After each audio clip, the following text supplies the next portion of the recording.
যেগুলো আমাদের প্রয়োজনীয় জিনিস তার মাধ্যমে প্রতিবাদ করতে যায়, বলে আপনি চুপ করুন, এখন আর আপনার মেয়ে নয়, সমাধান করে দেন এবং সম্প্রদান 70 বছর আগে কান্না 71-এর কান্না 71-এর কান্না 71-এর হাতিয়ার 71-এর হাতিয়ার 71-এর হাতিয়ার বন্দে মাতরম মুক্তিকামী সংগঠন তৈরি হলো পূর্ব পাকিস্তানে। সেই সংগঠনটি ধীরে ধীরে ধীরে ধীরে ধীরে ধীরে একটি রূপ নিল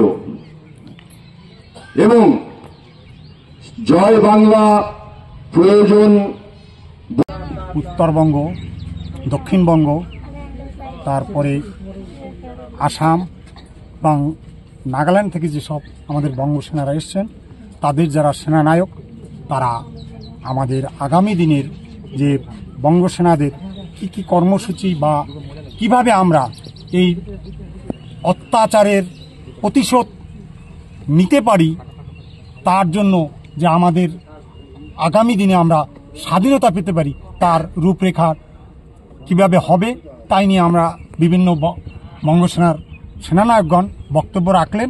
ওখানের মৌলবাদী সরকারে যারা আছে তারাই অত্যাচার করছে, শুধু এখানে নয়, 47 সনের পর থেকে অত্যাচার যে করেছে তার প্রমাণ প্রায় 28% হিন্দু ওখানে ছিল, তার আজকে গিয়ে 7% দাঁড়িয়েছে। তো অত্যাচার না হলে কেউ মাতৃভূমি ত্যাগ করে না। যেমন ধরুন একটা ফুটবল, এপাশের 11 জন লাথি মারছে, ওপাশ থেকে 11 জনের লাথি মারছে, কিন্তু আলটিমেটলি এক দলে গোল দিচ্ছে আর বল কিন্তু দুই দলে 11-22 জনের লাথি খাচ্ছে। ওখানে যেই ক্ষমতায় যাক না কেন, যে কোনো দল লাথি কিন্তু মার কিন্তু খাচ্ছে হিন্দুরা। যদি কোনো খেলায় হারে, যারা হেরে যায় তারা গিয়ে ওই মন্দিরের উপর আক্রমণ করে প্রচার পাওয়ার জন্য। যদি কোনো দল জিতে যায়, তার আনন্দ উৎসব করে হিন্দু নারীর উপর নির্যাতন করে। কেউ আমাদের বন্ধু নয়, একমাত্র সমাজবিজ্ঞানী এবং দুর্দান্ত